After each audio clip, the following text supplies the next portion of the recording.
सुप्रभातम। आप सभी विधिवत अध्ययनशील होंगे, इस आशा के साथ मैं जय किशोर सिंह आज की इस मधुर वेला में बाल गोविंद भगत शीर्षक रेखा चित्र के साथ उपस्थित हूँ।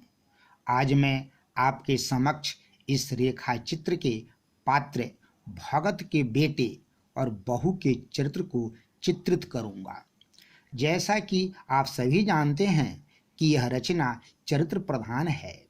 लेखक ने जो कुछ बताया है वह उसकी आंखों देखी और कानों सुनी हुई बात है। सर्वप्रथम हम भगत के बेटे के चरित्र का अवलोकन कुछ बिंदुओं में इस प्रकार कर सकते हैं।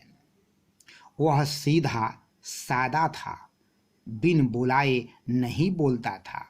भगत का बेटा शांत, सुशील और आज्ञाकारी था। पिता से बिना पूछे कोई कदम नहीं उठाता था। अपने सीधेपन के कारण ही पिता के स्नेह की वर्षा में स्नान किया करता था। भगत का बेटा लज्जाशील यानी शर्मीला था। वह अपनी पत्नी को अप्रतिम प्यार देता था, अपनी पत्नी को मान सम्मान देता था।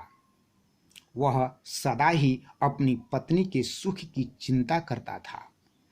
पत्नी को खुश रखने के कारण ही पिता का प्रेम पाता था।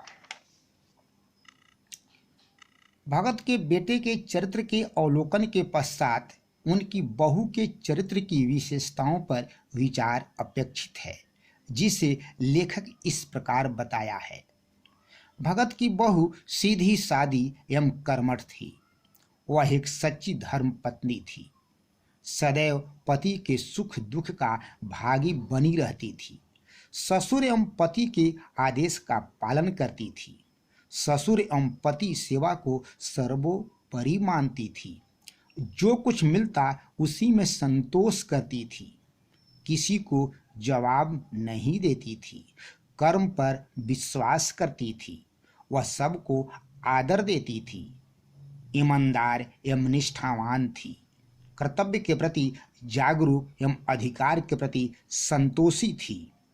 पति को अपनी अंतिम गति मानती थी, जिसका प्रमाण पति की मृत्यु होने पर सिर पीट पीट कर रोना है।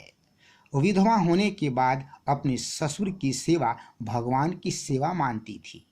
वह अपने को ससुर के बुढ़ापे का एकमात्र सहारा समझती थी। ससुर को अकेला छोड़ना नहीं चाहती थी। अपने ससुर को एक ऐसा देवता मानती थी कि उसके यह कहने पर कि अगर तुम मायके नहीं गई तो मैं घर छोड़कर चला जाऊंगा, रोती हुई उनकी बात मानकर चली गई।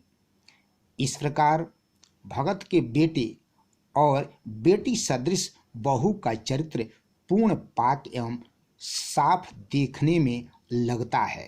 अतः इस आधार पर यह एक चरित्र प्रधान रचना है। भैया बहनों, दोनों पात्रों के चरित्र पर केंद्रित गृह कार्य इस प्रकार है।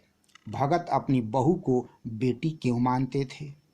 भगत अपने बेटे को अधिक प्यार क्यों देते थे? जय हिंद, जय भारत।